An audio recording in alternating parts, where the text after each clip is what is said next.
Dear students, class 12th and mid type movements, flexion, extension, abduction and adduction. Type movement, flexion, extension, adduction and adduction in various type of movements in joints are discussed below. Type of the movements: flexion, extension, abduction, adduction. Flexion is the bending of a particular joint so that the bones that form that joint are pulled closer together. During flexion, the angle between the bones. शरीर के विभिन्न जोड़ों पर होने वाली अलग अलग हलचलों की दृष्टि से नीचे दिए गए हलचलों का वर्णन किया गया है। अंकुचन, प्रसार, वर्नियन, अंतर्नयन।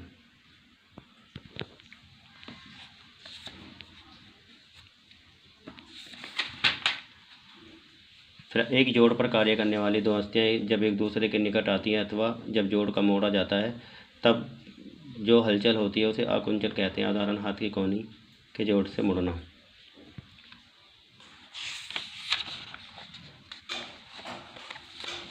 एक्सटेंशन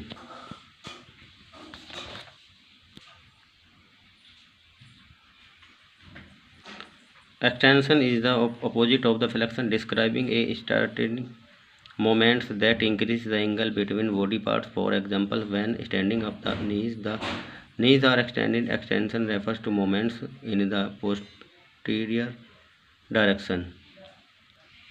प्रसार: जब जोड़ पर कार्य करने वाली दो हस्तियाँ एक दूसरे से दूर जाती हैं तो उसे प्रसार कहते हैं। कोहनी के जोड़ का सीधा करना। Abduction is the animation of the limbs or other body parts that pulls away from the middle of the body of lateral direction. For example, swinging the hands from the side of the body up to the shoulder of higher is abduction. वर्नियन: शरीर की मध्य रेखा से दूर जाने वाली मोड़ की किसी हलचल की वर्नियन कहते हैं। उदाहरण: हाथ के कंधे का जोड़ से ऊपर उठाना। Adduction is the movement of a body part towards the body's midline. So if a person has his arm straight out of the shoulders and bring them down on their side, it is adduction. Closing arms of the chest or bringing knees together are another examples of adduction. शरीर की मध्य रेखा की दिशा में होने वाली हलचल की अंतरण कहते हैं। उदाहरण के कंधे की सीधे में उठाए गए हाथ को शरीर की ओर नज़दीकी लाना। अंकुचन, प्रसार, वर्नियन, अंतर्नयन। Newton's law of motion and their application in sports. The great scientist Isaac Newton has produced significant law of the motion by relating force and moment. These laws are applicable in games which are given below.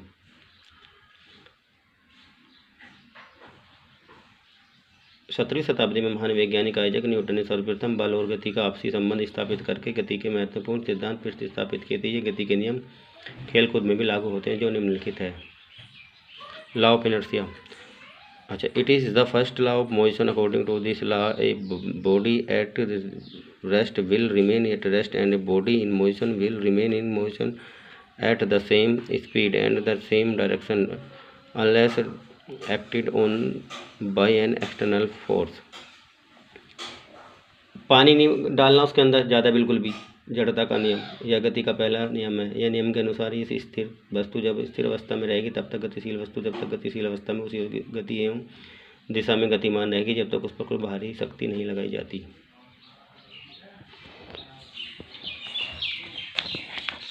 In simple words, only an external force can bring change in the position of the own objective. Otherwise, a fixed joint will remain fixed and a body in motion will remain in motion, and it will keep on moving in the same direction at the same speed until an external force is used. There are changes in the speed of object or body continuously due to gravitational force. It can be understood through some of the sport activities.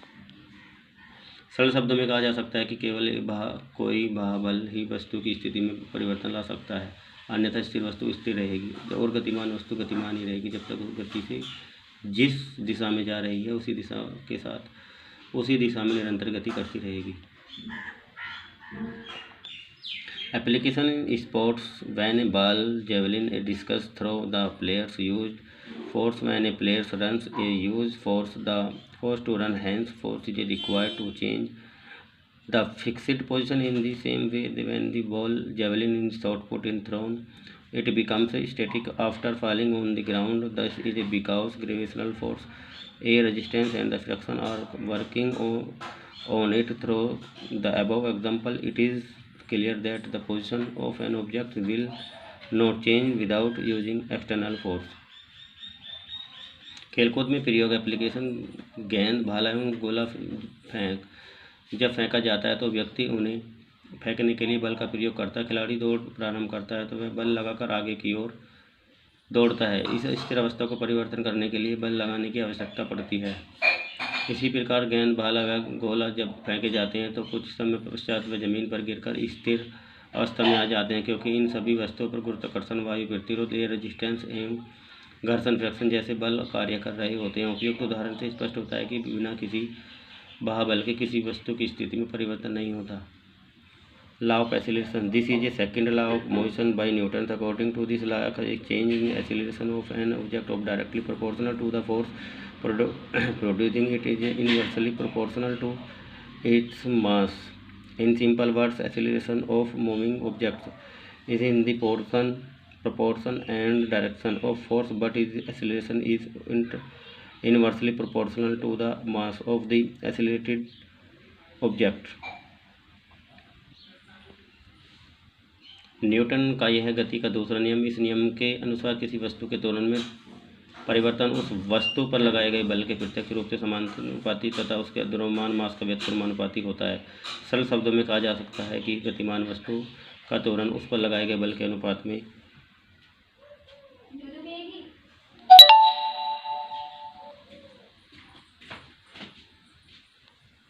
त्वरण पर लगाए गए बल के अनुपात में बल एवं दिशा में होता है, परंतु यह त्वरण वस्तु के वस्तुमान मास के साथ प्रतिलोमानुपाती इनवर्सली प्रोपोर्शनल होता है। खेलकूद में प्रयोग एप्लीकेशन। इन स्पोर्ट्स की एक गेंद फेंकने के लिए खिलाड़ी जितनी ही तेजी से हाथ घुमाएगा, गेंद की उतनी ही तेज गति होगी। तैराकी में तैराक जितनी तेज गति व बल से हाथों को घुमाएगा, उसकी गति उतनी ही तेज होगी। हैमर थ्रो करने वाली जितनी गति से गोल घूमता हुआ शक्ति के साथ थ्रो करेगा, हैमर उतना ही अधिक दूर जाएगा। Law of reaction.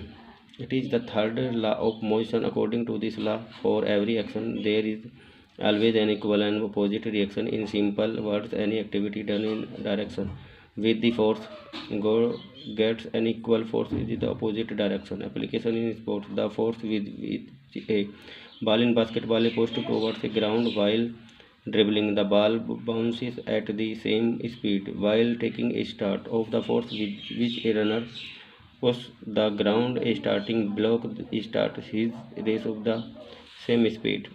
The force with which jumper jumps for a high jump, he will be successful in jump high. प्रतिक्रिया का नियम। यह गति का तीसरा नियम है। इस नियम के अनुसार प्रत्येक क्रिया के विपरीत तथा समान प्रतिक्रिया होती है। सरल शब्द में कहा जा सकता है कि कोई भी क्रिया जिस बल के साथ जिस दशा में की जाती है, उस क्रिया के विरोध में उतने ही बल के साथ उसके विपरीत दिशा में क्रिया प्रतिक्रिया होती है। खेल कूद में एप्लीकेशन इन स्पोर्ट्स। बास्केटबॉल में ड्रिबलिंग करते समय बॉल को जितनी शक्ति के साथ जमीन की ओर धकेला पुश जाता है, प्रत्येक के कारण बॉल उतनी ही गति से ऊपर की ओर उछाल लेती है। धावक रनर स्टार्ट लेते समय जितनी अधिक जमीन से। Thank you student.